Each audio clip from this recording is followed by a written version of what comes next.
Hey everyone, it's Deacon082. Welcome back to Pokemon Emerald Water-type Challenge. In the last episode, we earned our 6th badge.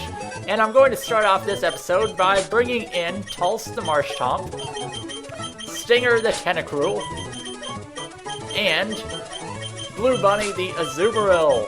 And I'm actually going to give the rest of my team a break here for a little bit. And you'll see why here in a second. And in terms of items, I think I'm actually going to take a few. I'm going to give the Soft Sand to Tulse, give the Mystic Water to Stinger, and I don't have much else, so yeah, that's all I need for now. Because what we're going to do in this episode, first of all, there is one item I missed that I don't know how I missed, because it's kind of in plain sight. We can surf up here and get a rare candy hidden on this island. Not really hidden too well. And I don't have Fly with me, so that was kind of stupid, so I'll meet you back where I'm gonna fly to. Okay, first of all, we're going to go over here to Verdanturf Town, and my whole team, well, with the exception of Stamps, who I had to bring in to fly, is level 30, and these guys haven't been used in a little bit, so let's just go back and check. Blue Bunny with Surf, Roll Out, Stinger with Surf, Acid, Supersonic, and Cut, and Tulse with Tackle, still Mud Shot, Mud Slap, and Surf. And I think I'm actually going to look for moves. I was thinking Rock Tomb, possibly. Nothing else is really that great, but Rock Tomb could be useful for what we're about to do, and Tulse can learn it, and kind of has an open move slot. The only problem, 80 accuracy. I don't really like it, but I'll teach it over Tackle for now. Okay, but what we're going to do in this episode is head into the battle tent. Now, you have to be level 30 to have a good chance of doing the battle tent in this generation. Well, this generation, but we're going to go with Stinger first, and we're going to use this team of level 30s to do the Verdanturf Town battle tent. And the Verdanturf Town battle tent is really odd, because this is a really strange one, to say the least. Alright, so Pokefan Justine with a Lotad out front. Now, the thing with this battle tent, your Pokemon use their moves on their own, based on their nature and, like, what level of health they are. So, if we look at our natures, I don't remember exactly how this works, but our Stinger is lonely, Tulse is sassy, and Blue Bunny is docile. And these will affect what types of moves they will like to use in battle. So, like, some Pokemon will be more inclined to attack, some Pokemon will be more inclined to use status moves than others, and sometimes they won't do anything at all, like Stinger is incapable of doing anything. And now Lotad's going to protect, and Stinger's going to use Supersonic. So, Stinger apparently has a nature that makes it not want to attack very often. Finally, Acid, which would have probably killed it in one hit at any point. Next up is a Zigzagoon, and I'm hoping that we might be able to defeat this battle tent just by the virtue of having evolved Pokemon and being, like, having much higher stats. So now we're going to use Supersonic when Surf would kill, but there's nothing we can do except just kind of hope that Stinger can get it together. I'm just kind of coaching from the sidelines, just watching how this is going to go, because I don't have a clue. I'm just hoping it goes well, because this is not a battle tent I particularly like, as you can probably see. And you'll also see your Pokemon change their attack styles when they get low on health occasionally. So it hasn't happened for us, but you've noticed, like, Swablu started growling or something happens.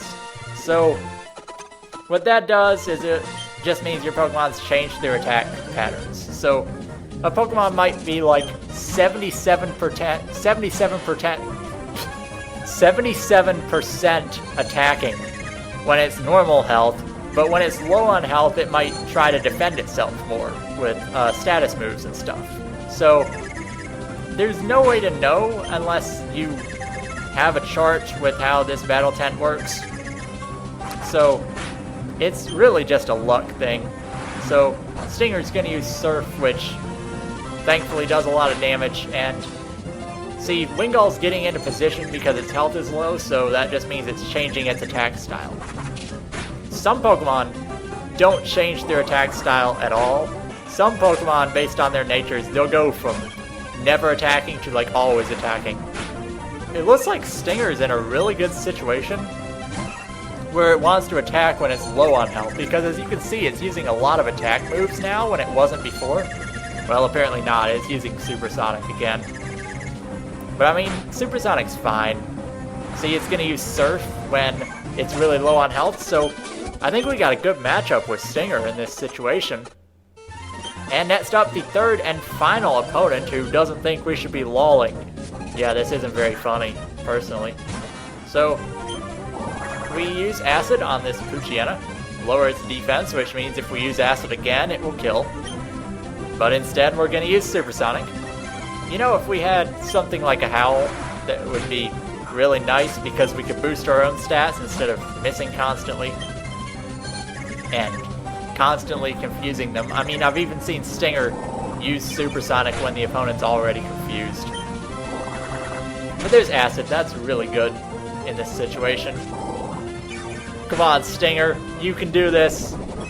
You can survive. Wow, I have never seen that kind of berry used anywhere. It's one of those berries that heals you and might confuse you if you don't like the type, which means it's just really odd. So maybe we'll be able to use Surf on this Baltoy and take it out. But we'll probably just Supersonic and maybe Cut or something. I don't know. Stinger is not a very smart Tentacruel, apparently. Maybe our best bet is to just get low on health. And this Baltoy has leftovers, but we get Surf, thankfully, and Stinger takes down the entire battle tent by itself, which is really nice. And we're going to get a Nest Ball for that. That's not a very good reward, but then again, that wasn't much of a challenge. The last battle tent that we haven't taken on yet is in Fallarbor Town. Really hard to navigate that. And I also don't think I picked up the item in here. It's probably... Well, I don't know who it is. But this is my favorite type of battle tent of all of them. The Set KO Challenge. It's the kind they use in the battle arena. And let's see if Stinger can just power through this one again. Because I think just having a really strong Surf makes it kind of overpowered for us. But we got a good chance. This guy is a hiker who never has enough money. So actually he's a Ruined Maniac, but it doesn't matter because he leads with a Soul Rock. So the gimmick here is you have 3 turns to take out the opponent. If you don't take out the opponent in 3 turns, the referees get to decide who wins the battle based on how you performed. And it's really easy to exploit that usually, but oftentimes these battles won't last 3 turns. So basically you just want to go all out and take him out in 3 turns, and this guy was just too easy because he had 3 things that are weak to Surf. He needs money for a bike, but we win that really easily. That wasn't even a challenge. Second opponent, her PC is her secret base, so that's interesting. She is a swimmer, and she has a Goldeen. So the question is, will we be able to take this out in 3 turns with Surf? If we can, we might as well just do it. But because it's using Protect, I don't think we'll be able to, so I'm going to... Well, alright. So one of the 3 judgment categories is just how much damage you did to them. So I'm just gonna hope to do some damage here, and hopefully we can do more than it does. And yes, we do, so that will be our first judgment. The Pokemon that shows the most guts, that's like how well you attacked. The Pokemon that used moves the best, I don't know exactly how that's discovered, but seeing as Goldeen had 2 turns where he did nothing. And then 3 is how much health you had left compared to how much you started with. So we won all 3 categories, and Goldeen faints, and we start the next battle. So it's a Pelipper. I tried a supersonic, but it missed, so we might actually lose this one. I'm going to attempt to confuse it, so maybe we can win on judgment this time. Yeah, it hurting itself is going to really benefit us. And yeah, that's good. We should win that one easily because it had 2 turns where it couldn't do anything. Fallarbor actually wins in mind, but we win in skill and in body. I don't know how it had more guts in battling because 2 turns out of 3 it couldn't do anything, and the only turn it attacked it did 4 damage. So yeah, this is kind of odd sometimes. I'm gonna surf and see how much it does. Yeah, I think we'll actually be able to kill this Whalmer in 3 turns with surf, so there's nothing to worry about this battle. And Whalmer, for some reason, is not attacking. It's probably going to set up to attack on the 3rd turn, but it's not going to get that opportunity because Stinger is just a badass right now. And that's going to be another win for Stinger, and going on to the 3rd battle against a tuber, who usually these guys have water types. What kind of a name is Trev? I don't know. But he's got a Barboach. That should have no trouble going down with Surf in maybe even 1 turn, but that's going to do a lot of damage to us. His attack goes up, so if we were to not kill it this turn, it would be able to kill us with Earthquake now. But we win that one pretty handily. Next up is Wingull. Surf should still take it out, but Double Team might actually result in it getting the win if it can somehow survive this. Of course, if it only uses Double Team for some reason, we'll still probably win. That's gonna be a win for us, so that's 2 for 2. And the final battle is against a Miral, so we've seen so many water types here. I'm gonna Supersonic this. Doesn't quite work, so that Attract is going to cause some problems. So, I don't think we'll win this one in terms of the 3 turns, because if it does any amount of damage, really, it'll do more than us. Because we would have to do half of its health and damage to negate it doing 10 or so. So we Supersonic it. If it hits itself, then at least we win in body.